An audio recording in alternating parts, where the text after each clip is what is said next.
Votre actualité vue avec des spécialistes comme les autres. Mafoudia Bangoura. C'est Espace Expression sur Radio Espace. C'est Espace Expression sur Radio Espace. Merci de nous rejoindre dans la deuxième partie de cette émission Espace Expression. La visite d'État de 3 jours du président angolais à Conakry a pris fin ce dimanche. Un séjour au terme duquel les deux chefs d'État ont décidé de promouvoir une coopération mutuellement avantageuse dans les domaines présentant un intérêt commun pour les deux pays. Quels peuvent être ces domaines? Le communiqué final ne le mentionne pas. Il est cependant prévu la tenue de la deuxième session de la commission mixte de coopération à Conakry pour les définir. L'autre chose qui ne paraît pas dans ce communiqué final, c'est la question des Guinéens vivant en Angola. Qu'en est-il? Est-ce que le nuage se dégage pour ces Guinéens de ce côté? Qu'est-ce qui explique réellement leurs difficultés? Ce matin, nous avons dans ce studio Lasso Kourouma. Il est le consul de la Guinée en Angola. Tout à l'heure, il répondra à toutes nos questions. Avant la pause, bien sûr, on évoquait cette question du voile. Tout à l'heure, Caps, on aura la possibilité de vous écouter avant de partir avec notre invité. Mais c'est cette possibilité aussi que vous avez à vous prononcer sur Twitter avec le hashtag EspaceX. Et déjà, nous avons quelques réactions. On commence avec celle d'Ibrahima Sori Kouyaté qui dit ceci. Aujourd'hui, l'Afrique subsaharienne est victime de vicissitudes de tout ordre. Les jeunes sont confrontés à la précarité, le manque d'emploi, la mauvaise gouvernance, aux crises sociales. L'immigration illégale est à ce jour une faillite de la gouvernance dans nos pays.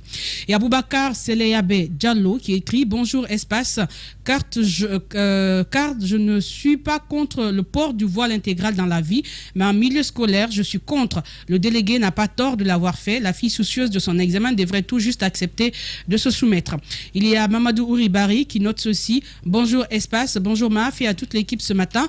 Le système éducatif guinéen fait que même si tu termines tes études, tu n'es pas sûr de toi pour faire beaucoup de demandes d'emploi. Donc voilà la raison qui nous pousse à tenter de traverser. » Youssef Kaba, il ne sert à rien de perdre sa vie pour une aventure à l'issue incertaine, même si sur le terrain, le désespoir a pris le dessus. Il n'est pas interdit d'immigrer, mais choisissons la voie régulière pour le faire. La réussite est possible en tout endroit du globe. On continue avec Mamadou Saliou Beka Diallo. Bonjour Maf. Parlant de l'immigration de nos jours, nous sommes dans un pays où tu cherches emploi jusqu'à ce que chercher emploi devient ton travail. Comment voulez-vous que les gens ne partent pas pour tenter ailleurs? Pour le moment, laissez-nous aller et revenir. Et Hamid le Guinéen qui, pour terminer, qui dit bonjour Mafoudia. Caps raconte quoi ce matin? Trouver l'emploi dans ce pays est plus dur que d'aller sur la mer, je t'assure. Vous savez combien de fois les jeunes se grouillent dans ce pays? Ici, tu n'as pas un appui, c'est mort pour toi. C'était donc la toute dernière réaction. Je vous rappelle que vers la fin de cette émission, vous aurez la possibilité de vous prononcer justement sur cette question d'immigration clandestine, cette vidéo qui paraît. Comment comprendre qu'avec tous ces cas de mort, il y a de plus en plus de candidats? Qu'est-ce qu'il y a lieu de faire? Vous aurez à appeler au 620 28 65 65 ou au 620 28 69 69. Alors Caps, on ne vous a pas entendu dans la première partie. Rapidement, nous partons avec vous avant d'aller... Voilà, par rapport à ce sujet, ce débat autour du port ou pas des voiles en milieu scolaire, moi je pense qu'à un moment donné, il faut tenir compte de cet aspect du management interculturel. On est en Guinée. Il faut savoir que même dans une société, même dans une entreprise, il est important en fixant des règles, de tenir compte de la culture des personnes avec lesquelles vous collaborez. Et moi, je pense qu'on ne peut pas demander à une personne qui a une confession religieuse, qui est musulmane, qui a décidé de porter ses voiles parce que la personne, ses valeurs lui amènent à le pouvoir le faire, à le dire de ne pas le faire. Parce qu'en soi, ça ne gâte rien dans le processus d'apprentissage vis-à-vis de la personne. Moi, à un moment donné, il faut plus qu'on puisse aller vers un débat, s'ils veulent le poser, qu'ils le posent, qu'on résolve ça et qu'on laisse chacun agir en fonction de sa foi, en fonction de ses valeurs, vu que ça ne gâte en rien leur apprentissage au milieu scolaire. Au-delà de ça, par rapport à la fille elle-même qui s'est retrouvée dans une situation comme ça, quand cela arrive, pour ne pas perdre son examen, elle pouvait se prêter justement à pouvoir accepter de le faire afin de valider son examen et repartir. Cela ne fera pas d'elle une personne qui manque de foi. Cela ne fera pas d'elle une personne qui est en train de défier à ce que Dieu a pu lui dire. Donc moi, à un moment donné, il faut encore une fois appeler les dirigeants à plus de responsabilité dans leur façon de faire les choses. En tout cas, comme vous le disiez, face à des problèmes comme ça, il faut poser le débat pour pouvoir trouver des solutions. Il le faut. Vous écoutez Radio Espace. Dans un instant, l'instant, nous partons avec notre invité. Merci d'avoir accepté notre invitation. Oui, c'est moi qui vous remercie de me donner une telle ascension valeureuse. Je vous en remercie beaucoup. Pour la première question, Daouda Mohamed. Alors, vous êtes le consul de Guinée en Angola. Il faut le rappeler, c'est aussi une destination privilégiée de nos compatriotes guinéens. Ils sont le plus souvent attirés par la zone minière qui est l'Angola. Vous êtes consul. Dites-nous actuellement quels sont vos regards sur les Guinéens vivant en Angola avec tout. Peut-être avant ça. Avant ça, la question c'est venir. On a le président angolais qui est sur la Guinée. Et quels peuvent être... Bon, permets-le s'il te plaît. C'est vrai qu'il y a cette visite de 3 jours qui a pris fin ce dimanche. Le président angolais, peut-être vous allez prononcer son nom. Moi, j'ai du mal depuis là. Lorenzo. Non, ça c'est trop facile. Il n'y a pas que Lorenzo. Alors, dites-nous comment vous appréciez cette visite. Est-ce que vous pensez qu'il y a quelque chose qu'il fallait faire? Est-ce qu'on va devoir s'attendre à quelque chose concrètement à l'issue de cette visite?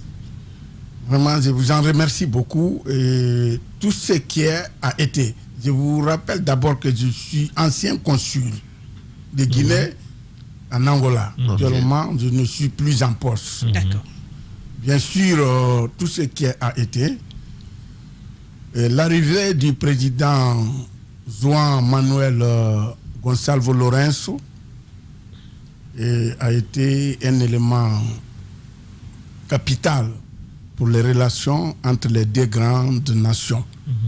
Depuis des années, presque avant l'indépendance de l'Angola, la Guinée y était avec ses militaires, avec sa force diplomatique et sa force culturelle, son imposition par rapport aux camarades responsables suprêmes de la révolution. Donc la Guinée et l'Angola s'attendaient à cette visite. Depuis en 1973, la Guinée avait déjà sa représentation diplomatique en Angola qui a été évincée par un petit mouvement entre le premier président angolais Agostinho Neto et son frère Sékou Touré. Parce que la chancellerie guinéenne en Angola en cette période, la première dame angolaise voulait faire de ça sa fondation. Et cette réaction n'a pas plu aux représentants guinéens qui étaient là-bas en cette période, l'ambassadeur Kouyaté. Et les rapports reçus par le président Ahmed Sékou Touré, il a fallu que la Guinée déplace sa chancellerie pour le Mozambique en cette période. Donc une session diplomatique entre les deux pays. Pourtant, nous avions tous imaginé que la Guinée a fait de trop pour les pays lusophones. À plus forte raison, celui de l'Angola. Oui, la Guinée a perdu beaucoup d'hommes sur le terrain angolais en défendant l'Angola pour sa libération. Maintenant, en 84, 80 et 2008, on s'attendait beaucoup à une intensité diplomatique de la part des Guinéens.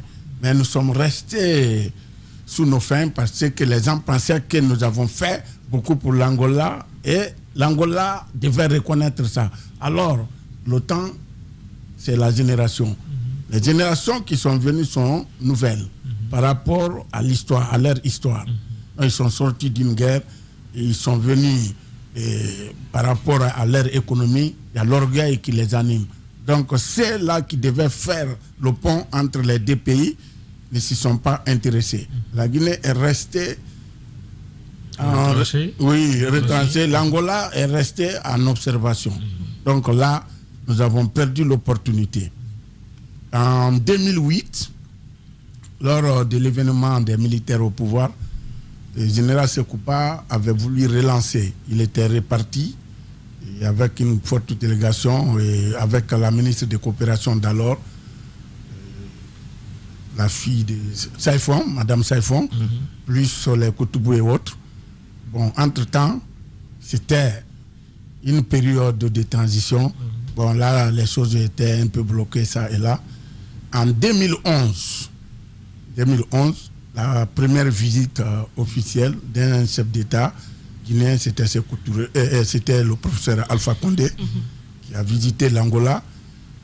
Entre-temps, il est parti avec une forte délégation.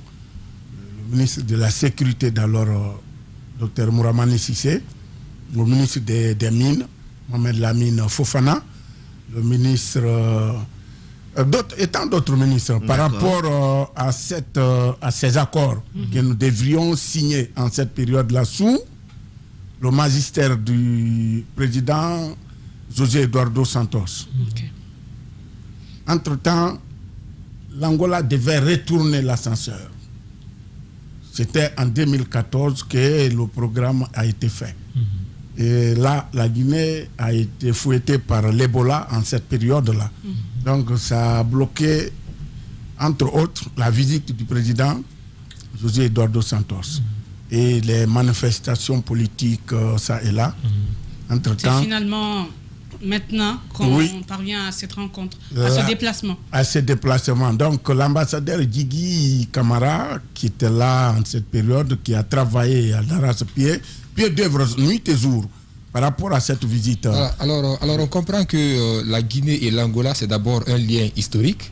D'accord. Maintenant, moi, ma question, c'est de savoir, aujourd'hui, le président angolais, il est là. Quel type de coopération... Il est parti il est rentré plus tôt. Quel type de coopération peut exister aujourd'hui entre la Guinée et l'Angola? Quels sont les secteurs véritablement? La Guinée, c'est pourquoi j'en revenais, parce qu'en 2011, d'abord, il y a eu des accords signés entre les deux ministres des Affaires étrangères, M.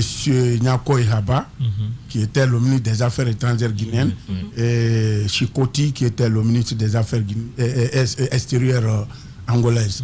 Donc, il y a eu les accords ciblant les mines, l'agriculture, la sécurité et la formation de nos militaires. Et là, ça a été signé dans un communiqué conjoint ici au palais. En cette période-là, l'hôtel Kalou n'existait pas. Maintenant, il fallait relancer, il devait y avoir la commission mixte. Il n'y a pas eu cette commission mixte jusqu'à cette dernière rencontre? Oui, cette dernière rencontre, il y a les cadres des départements du ministère des Relations extérieures de l'Angola qui sont là depuis presque 10 jours. Ils sont venus avant le président. Il y a la direction, la grande direction de coopération internationale, le directeur de coopération angolaise est là, le directeur de l'Afrique et Asie est là, par rapport à la signature de ces accords. Monsieur Je rappelle qu'il s'agit de monsieur Lasso Kourouma, ancien consul de Guinée. Ancien consul, justement. Je ne sais pas en quelle année vous avez été remplacé. En 2019. En 2019, donc l'année dernière. Alors, jusqu'en 2019, pour les Guinéens, l'Angola s'illustrait comme un endroit où les Guinéens sont victimes de beaucoup de violence. Jusqu'à maintenant, des crimes. Non, puisqu'il était en poste jusqu'en 2019. Et dans le communiqué final de la rencontre des deux présidents, on a nullement mentionné le cas de ceux-là. Ma question est de savoir, qu'est-ce qui explique cette violence à l'endroit des Guinéens en Angola, premièrement? Ça, c'est parce que vous étiez en poste. Et aujourd'hui, à votre avis, pourquoi on n'aurait pas mentionné cela dans le communiqué final? Est-ce que c'était parce que c'est moins important? Ou bien est-ce que c'est une question très délicate? Oui, la question elle est très fondamentale, c'est vrai, parce que ce qui va toucher à l'esprit de combien des mortels guinéens, c'est parce que c'est les Guinéens, c'est les Guinéens. Oui, la violence, oui. Mais ce qui lie les deux États par rapport aux intérêts, c'est ce qui sera signé. La commission mixte touchera au point à partir de sa question coopérationnelle. Là, on aura la question politique. La question politique, c'est actuellement les diplomates jouent peu de rôle par rapport à ça. C'est les chefs d'État dans ces périodes numériques-là qui jouent sur la ficelle politique.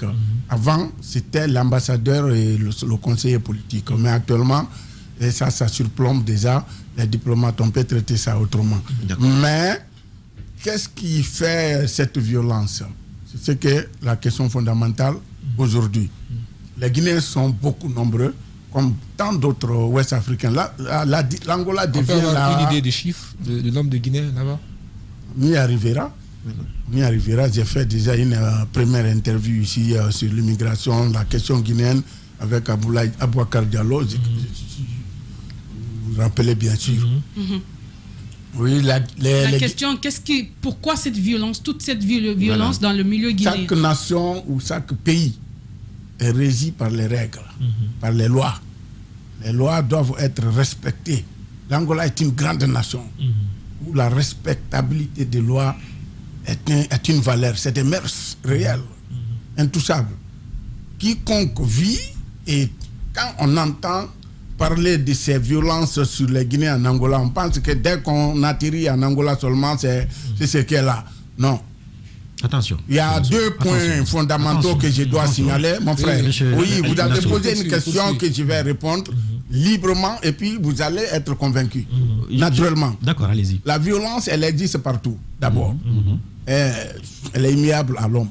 L'homme, déjà, est né par rapport à ces deux. L'homme est loup politicus, ou violent, ou l'agneau politicus, ou doux. Tout homme. Toute société réside de ces deux catégories d'hommes. Loup politicus, vous trouverez dans toute société. Et l'agneau politicus, vous trouverez dans toute société aussi. Les Guinéens ne sont pas les seuls sur la terre angolaise. Mais on apprend tout le temps que c'est les Guinéens qui meurent, c'est les Guinéens qui sont tués. Il y a eu toujours des conflits de compétences entre les Guinéens dans leur commerce. Oui, déjà, il y a les complots. Il arrive aux raisons. Non, s'il te plaît. Oui. Est-ce que vous confirmez déjà que c'est la communauté guinéenne qui est souvent indexée quand on parle de violence, qui est seulement indexée? Non, chaque nation touche à sa communauté. C'est ça. Le Mali touche aux Maliens. Est-ce que les Maliens aussi sont confrontés à cette violence? Naturellement, tout le monde. Les Congolais sont les plus proches des Angolais. Okay. Oui, par la culture, par la civilisation, par la question intercommunautaire. C'est comme la Guinée-Sierra Leone, la Guinée, le Libéria. Mais les Congolais sont beaucoup plus inquiétés. Ils sont en prison comme d'autres nations. Les Allemands comme les Américains sont en prison parce qu'ils sont illégaux.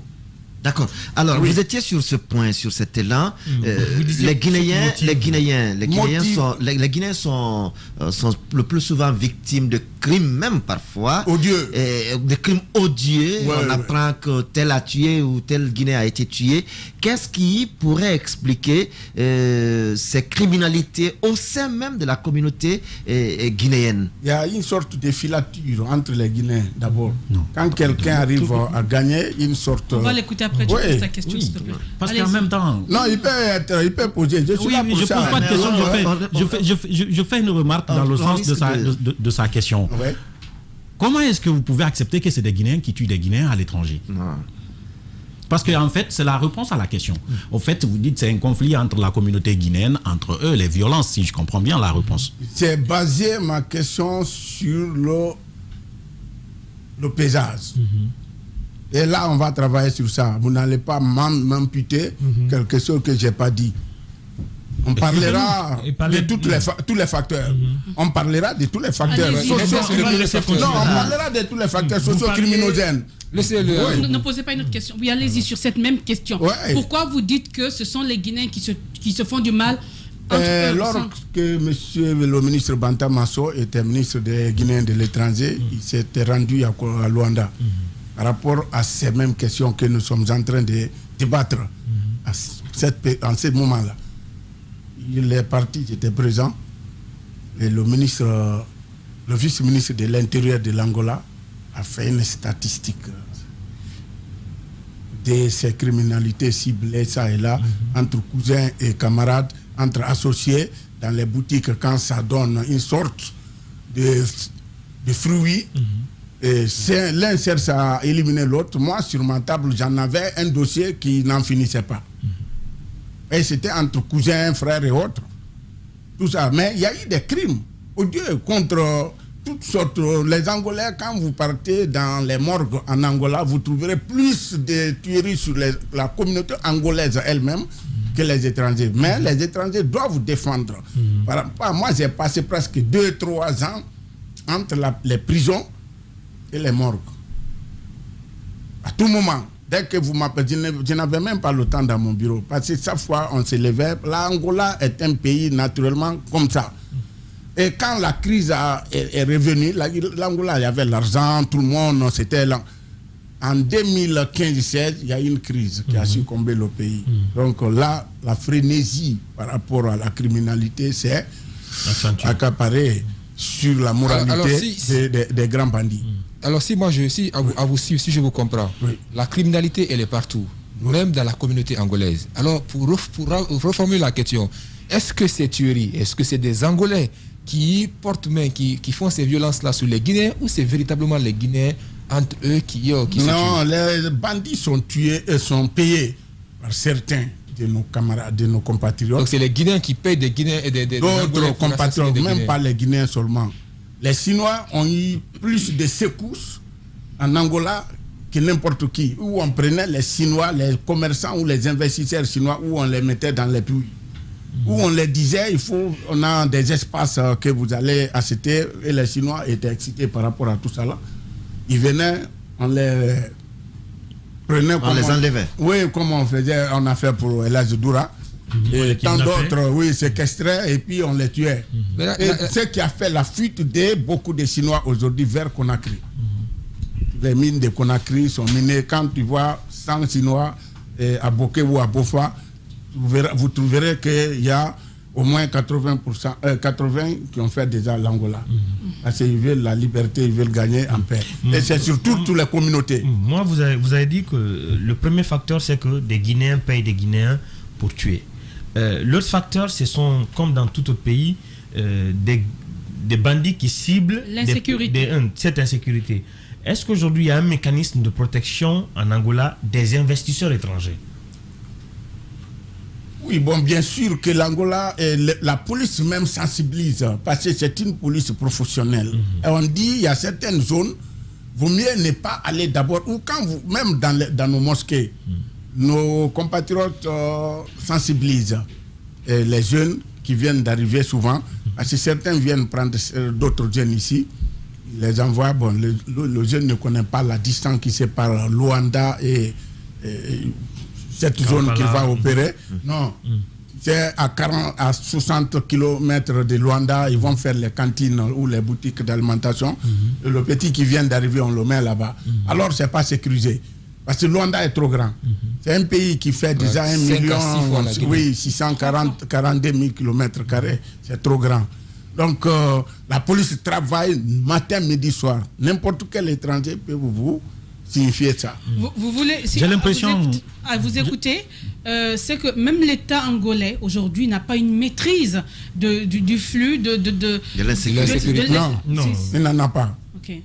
Là, voilà, on sensibilise aux gens de fermer les boutiques à partir de 20h.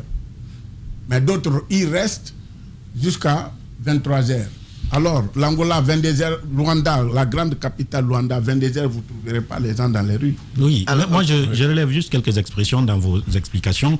C'est le grand Angola, la meilleure police, Vous semblez parler de l'Angola comme je le souhaitais que vous parliez de la Guinée. Et si on disait, vous qui étiez en poste jusqu'en 2019, qu'est-ce que vous avez mis en place? Qu'est-ce que vous avez fait? Quelles sont les activités que vous avez menées pour protéger les Guinéens? Parce que les autres ne vous intéressent pas. Même la population rwandaise, plutôt angolaise, ne vous intéresse pas. C'est les Guinéens qui y vivent. Est-ce que vous pouvez nous dire quelles sont les actions que vous avez menées et combien de personnes vous avez retrouvées et répertoriées qui ont été tuées par l'effet des bandits? Nous avons une liste. Nous avions une liste. Quand j'ai quitté, on a une liste qui est là-bas. Nous travaillons avec les responsables de la communauté, tels que Elaz Kali Diallo, qui est le président de la communauté guinéenne en Angola, qui travaille matin, midi, soir avec l'ambassade. Nous avons Elaz Kissima Gakou. Et il y a là, c'est la photocopie conforme de la Guinée qui est en Angola. La communauté. Non, c'est comme ça. C'est la question, elle est communautaire, peut-être elle est. Les gens sont organisés en différents. Ah oui, en différentes communautés, bien sûr. Mais alors, vous qui représentez la Guinée, la question Qu'est-ce que nous avons fait? Qu'est-ce que vous avez fait? Nous, la plus belle femme du monde ne peut donner que ce qu'elle a. Nous sensibilisons, nous organisons la communauté et nous les défendons auprès des institutions étatiques angolaises. C'est ça le rôle d'un représentant diplomatique à l'étranger. Il ne peut pas se déguiser en policier. D'accord. Okay. Jusqu'en 2019, à votre départ, quand même, vous l'apprenez, vous êtes parti en 2019, il y avait quand même, ou jusqu'aujourd'hui, il y a plein de Guinéens dans les geôles angolaises. Il y en a pour faute de papiers, il y en a pour des crimes. Comment la représentation diplomatique guinéenne travaille-t-elle avec les autorités pour permettre quand même à ceux qui sont en prison pour des questions de papiers d'obtenir des papiers afin de s'installer définitivement, et ceux qui sont là pour des crimes afin qu'ils viennent purger leur peine, par exemple, dans leur pays? Vraiment, merci. La question, elle est très claire, sincère, c'est vrai. Et la question par rapport à l'appréhension de nos camarades ou de nos concitoyens dans les prisons, c'est un peu complexe. C'est le service de migration et des étrangers en Angola est un service qui s'imprègne foncièrement à cette question. Il ne badine pas. Donc là, les Angolais voudraient, ou l'autorité angolaise voulait, qu'un étranger, quel qu'en soit son horizon, vienne avec les visas et qu'il renouvelle les visas afin d'obtenir des documents légaux. Les cartes de séjour. Oui.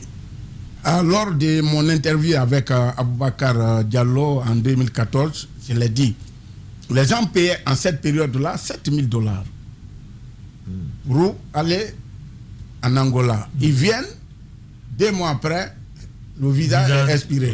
Au lieu de tenter de rénover le visa, ils préfèrent. C'est camouflé. C'est camouflé. Parce que pour renouveler le visa, il faut le même montant? Non. Combien il faut? Non, bon, je ne connais pas réellement parce que ça dépend. Parce que alors, qu'est-ce qui peut expliquer qu'on ne veuille pas renouveler son visa? Parce que la manière d'entrer chez eux, si elle n'est pas légale, tu as peur. Mais vous êtes rentré avec le visa? Il y a le visa ordinaire. Il y a le visa de travail que vous demandez à partir de l'ambassade ici. Visa permanent. Vous demandez à partir de l'ambassade. Il y a ces secteurs. Le visa qui coûte $7,000. Non, ça c'est le visa d'entrée simple. Que les gens cherchaient à travers. Pour une durée déterminée? Non, c'est les démarcheurs. Un court séjour. C'est les démarcheurs qui prenaient. D'accord. Maintenant, si vous voulez travailler, il vous faut un autre visa. Il faut un autre visa. Comme la Guinée aujourd'hui, les gens, le visa de séjour guinéen coûte combien? C'est $1,000. $1,000. Oui, c'est lui qui veut travailler 1 an ici, sans inquiétude. Alors, vous à l'ambassade, est-ce que vous aviez une politique d'aide à la régulation de ces Guinéens qui quand même se retrouvent là-bas? Il y a l'insécurité, mais encore quand ils ne sont pas dans les règles, c'est encore plus compliqué. Comment vous aidez ces gens-là? Nous aidons les gens à travers tous ces services centraux de l'immigration. Ils travaillent à l'arrache-pied avec toute la communauté ouest africaine. Il y a la représentation de la CEDEAO. Et chaque fois, nous sommes au niveau de la direction centrale générale du service de l'immigration pour défendre nos communautés ouest africaines, comme les autres le font. Mais ce n'est pas le sentiment que beaucoup de Guinéens qui sont là-bas... Je vais profiter de cette partie-là pour lancer un appel à nos différentes représentations diplomatiques. Parce que ce n'est pas qu'en Angola. Dans plusieurs autres pays où des Guinéens vont, ils ont des soucis par rapport aux documents. Généralement parce qu'ils sont allés par des voies non régulières. Ces gens, quand ils vont, ils ne peuvent pas aller se présenter à la police pour demander des cartes de séjour ou des papiers de séjour. Parce que leur entrée n'est pas faite dans les règles. Mais dans tous les cas, l'ambassade peut aider ou pas? Non, c'est bien là la difficulté. Il faut que nos ambassades trouvent des mécanismes permettant à ces Guinéens-là qui sont entrés par ces voies non régulières de trouver les documents. Alors peut-être on va poser la question à l'invité. Dans ces conditions, l'Angola voudrait que l'intéressé ressorte d'abord. Et qu'ils reviennent par la voie légale. Oui. Et les gens l'expulsion. Les gens ne vont pas accepter. Mais là, moi, Avant, l'Angola expulsait par rapport à ses propres fonds. Parce que l'avion angolais venait. Mais la crise a complètement fouetté l'Angola. Et celui qui est appréhendé, c'est celui-là qui paye son propre bien. Justement, ma question, ça revient un peu à ce niveau-là. Est-ce que cela ne peut pas être un facteur difficile quand ces gens-là n'ont pas les moyens de pouvoir s'offrir leur billet retour, je crois qu'il est autour de $500 autour, ils n'ont pas le moyen de pouvoir s'offrir ça. Et l'État angolais, à son tour aussi, n'est plus à même de pouvoir payer. Est-ce que l'État guinéen vient en aide pour permettre à ses concitoyens de pouvoir rentrer sur la Guinée? Bon, l'État guinéen, c'est vous qui l'avez dit, c'est pas moi qui l'ai dit, hein. L'État guinéen ne peut que se baser sur sa représentation diplomatique. Et est-ce que cette représentation... Mais la question financière ne va pas... L'État guinéen ne s'est pas impliqué dans ça. C'est vrai que la Guinée... On laisse ces Guinéens en prison. Non, on ne laisse pas ces Guinéens en prison. Non, les Guinéens reviennent à chaque fois parce que moi-même, je travaille avec l'OIM à tout moment. Tout moment, je travaille avec l'OIM, si vous avez remarqué. L'autre fois, en 2016, quand Guirassy lui-même m'a posé la question, je n'étais pas ici, il m'a appelé. Moi, je leur ai dit, c'est facile de contrôler l'exercice que les diplomates angolais font positivement à partir de l'aéroport. C'est les gens qui sont rapatriés et la police des frontières a tous les documents de retour. Donc, c'est important qu'il y ait la synergie entre les médias, la police guinéenne, l'État guinéen, et puis à tous les niveaux. Monsieur excusez-moi sur cette question, s'il vous plaît. Sur cette question particulière, CAPS l'a posée comme sa préoccupation. Les gens sont en prison pour des crimes ou pour des papiers. Et il y en a qui peuvent souhaiter retourner au pays. Est-ce que, puisque l'autorité angolaise n'a plus ses moyens d'antan, est-ce qu'aujourd'hui la représentation diplomatique consulte ces prisonniers lorsque vous voulez rentrer? Voilà, on est prêt, l'État est prêt, ou avec l'OIM, on est prêt à vous faire rentrer, ou vous les laissez en prison? Non, on les fait retourner chez eux. Parce que la communauté c'est bas naturellement en Angola. Chaque communauté ou chaque communauté villageoise est là avec une caisse. Généralement, c'est toujours comme ça. Donc, chaque fois que quelqu'un qui n'a pas les moyens, c'est passé, c'est peu. Le pourcentage est très peu. Quand vous avez 100 Guinéens en prison, peut-être c'est 2-3 qui ont été appréhendés vers les grandes mines, autres, tout ça là. Mais tout ce qui évolue à Luanda, c'est peut-être on a pris quelqu'un dans sa petite boutique. On l'a mis. On l'a demandé les papiers légaux, il n'en a pas, on l'amène. À vous écouter, je retiens deux choses. Oui. La situation n'est pas si dramatique qu'on le présente. Et l'autre point, c'est que oui, il y a violence, mais il n'y a pas que les Guinéens qui sont concernés. Donc, ça va, vous vous sentez... enfin, la représentation diplomatique est assez impuissante pour faire quoi que ce soit, si ce n'est de petites sensibilisations ça et là. Justement, parce que moi-même, je voulais ajouter là-dessus que, selon vos propres explications, je remarque que les communautés organisées, malgré divisées, parce qu'ils sont organisés, vous avez dit, à l'image des régions de la Guinée, il y a les forestiers qui sont en parle, donc ils sont très divisés, et politiquement aussi très divisés. Naturellement. Même divisés, ils sont plus forts que le consulat. Bon, c'est peut-être une expression de trop. Une représentation diplomatique est toujours forte comme un État. Parce que c'est... Oui, sans vous couper la parole, ça c'est dans les faits. On sait qu'une représentation... Nous parlons des faits, c'est les faits même que nous sommes en train de parler. Les activités que vous êtes en train de mener, les activités, selon les activités, les communautés organisées sont plus utiles que le consulat lui-même. Parce que peut-être ce que vous n'avez pas dit ici, c'est qu'il y a beaucoup d'entre eux aussi qui se plaignent des services du consulat. Parfois, ils ne sont même pas reconnus. Et la phrase la plus banale qu'on leur sorte, c'est « vous n'êtes pas venu vous faire enregistrer. Nous, on ne savait pas que vous étiez là. Et vous êtes venu quand ?» Et beaucoup sont disposés de cette manière-là. Et pourtant, la vie d'un Guinéen... La réponse se trouve dans ton questionnement là déjà. D'accord. Et quelle était ma question, monsieur le Oui, là, non. Je suis venu l'espace où Adafo Média. Je viens, je m'assois dans un des coins comme ça. Personne ne va me demander qu'est-ce que je suis venu faire. Parce qu'il faut qu'il y ait cette synergie entre population et représentation diplomatique. Je suis d'accord. C'est quand on a pris quelqu'un qu'on saura qu'il est guinéen. D'autres rentrent ou entrent en Angola comme réfugiés sierra-léonais. Certains comme réfugiés bissau-guinéens. Beaucoup comme réfugiés libériens. C'est quand c'est chaud, c'est difficile, parce que le Libéria n'a pas sa représentation diplomatique, la Sierra Leone n'en a pas.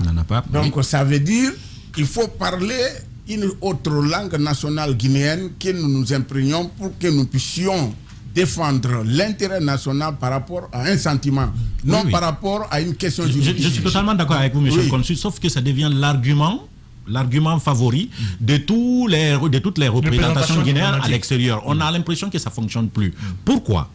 On se dit que s'il y avait une organisation, une compréhension et surtout une synergie d'action qui devrait être organisée, donc orchestrée et pilotée par le consulat, entre le consulat et les Guinéens, les différentes organisations guinéennes qui sont là, un Guinéen ne peut pas entrer et avoir des problèmes sans qu'on ne le déclare au moins parce qu'il serait venu par l'intermédiaire soit d'un grand frère ou d'un ami. Ou en tout cas, on saurait qu'il est là dans une activité. Mohamed Ali, je vais répondre à cette question. Et celui qui rentre par Congo-Kinshasa, qui, Dundu, fait 2100 km de Luanda. Et c'est la zone qui les intéresse beaucoup plus. Les zones minières là. Ils rentrent par Congo-Kinshasa, d'autres régions comme Kenya ou Zambie, Namibie. Bon, ils vont directement dans les zones minières. Et la représentation diplomatique se trouve à Luanda. De là, il faut avoir quelle magie pour savoir combien. C'est fort que c'est quand l'ambassadeur Guigui était venu, on a commencé déjà à voyager entre. C'est différent. C'est pourquoi je parlais d'organisation. On sait qu'il soit entré par un endroit assez éloigné de Luanda ne voudrait pas dire que si l'ambassadeur ou le consul ne se déplace pas, il ne doit pas être au courant. S'il y avait une organisation, il y avait une synergie d'action entre des organisations, juste j'ai fini. Donc s'il y avait une sorte d'organisation, une cohérence et une synergie entre les Guinéens qui sont dans des coins reculés, à chaque fois qu'un autre Guinéen entre, ils pourront signaler directement à Luanda sans que vous ne vous déplacez. Une politique de confiance. Mais aujourd'hui, est-ce qu'il n'y a pas un manque de confiance entre le consul ou l'ambassade et des citoyens guinéens qui pensent que ça ne leur sert plus à rien, l'ambassade ou le consul? Oui, ça peut être défini comme ça par beaucoup. Parce que nos sentiments font vibrer nos lois. C'est bien que les lois doivent être inflexibles. Donc moi je veux qu'on touche du doigt la réalité. On a plus assez de temps, vous me laissez lancer cet appel là rapidement. Aujourd'hui, des Guinéens à l'étranger ont ce problème dont on est en train de parler. La première des choses, c'est quoi?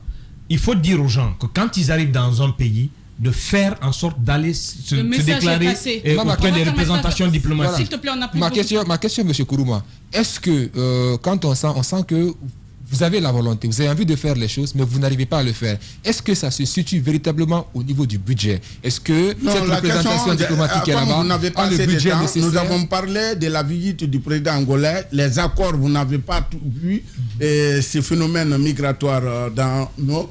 les questionnements entre les deux présidents et entre les ministres.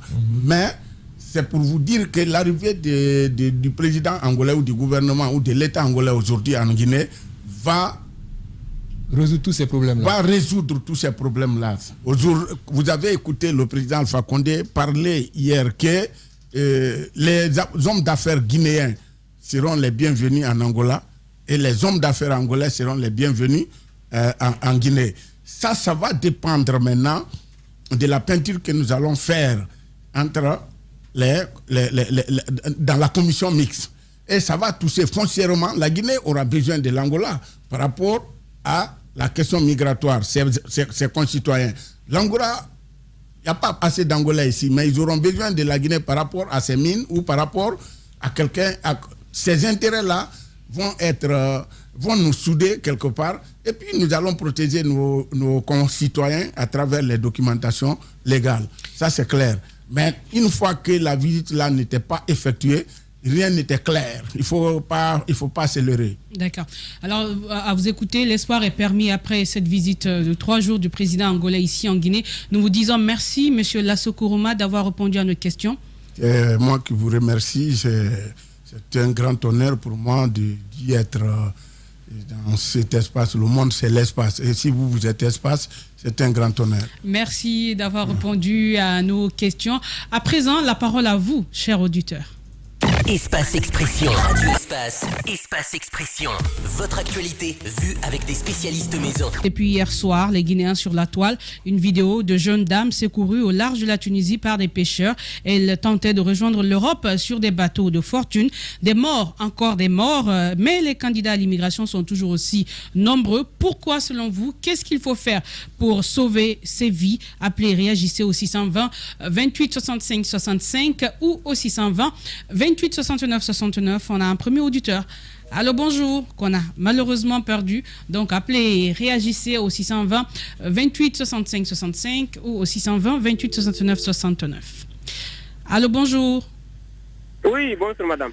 Votre nom, monsieur, vous nous appelez d'où? On vous écoute. Moi, je vous salue, je vous encourage. Par rapport à votre thème, c'est triste. Hier, j'ai regardé ces vidéos. Vraiment, c'est très regrettable. Mais on peut poser les gens de rester. Mais avec le gouvernement africain, là, particulièrement de la Guinée, il n'y a pas espoir. Donc, c'est à cause de ça, les gens en train de partir mourir dans le Méditerranée. Donc, c'est dommage de penser les jeunes, vraiment, même s'il y a des galères, il n'y a pas espoir dans ce pays de rester, parce que sauver sa vie, c'est très important. Merci beaucoup. Merci à vous d'avoir appelé. Nous partons avec d'autres au 620 28 65 65. Allô, bonjour. Allô, bonjour. Bonjour. Votre nom, monsieur, vous nous appelez d'où? J'appelle de Dixine. C'est M. Traoré Siaga. J'appelle de Dixine. Allez-y. Allô? Oui, vous êtes à l'antenne. Allez-y, s'il vous plaît. Vous êtes à l'antenne. Ok. Moi, ce que je peux dire sur cette situation irrégulière, je pense que c'est regrettable. Ce que j'ai vu sur les réseaux sociaux hier, j'ai les larmes dans les yeux, j'ai vu mes soeurs guinéennes. Je pense que c'est déplorable cette énième situation parce que c'est pas la première fois. Et je pense que c'est un manque d'espoir. Ils se disent dans cette tentative de traverser, ils n'auront une vie heureuse. Et ce n'est pas normal. Il y a aussi l'émotion de certaines personnes vis-à-vis des personnes vivant en Europe qui les pousse à tenter cette traversée meurtrière. Moi, je pense qu'il y a une lourde faute de l'État. J'accuse l'État. L'État doit mettre à la disposition des jeunes beaucoup de projets, notamment les PMD, pour tout le monde, qu'ils soient alphabètes ou analphabètes, pour les permettre de rester. Je vous remercie. Merci à vous, nous vous remercions aussi. Allô, bonjour. Oui, bonjour. Votre nom, monsieur, vous nous appelez d'où? C'est Gallo Dorfman depuis Kuntia. Allez-y.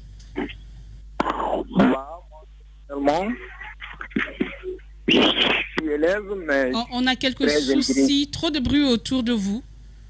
Nous allons essayer de voir ce que ça va donner. Oui, allez-y.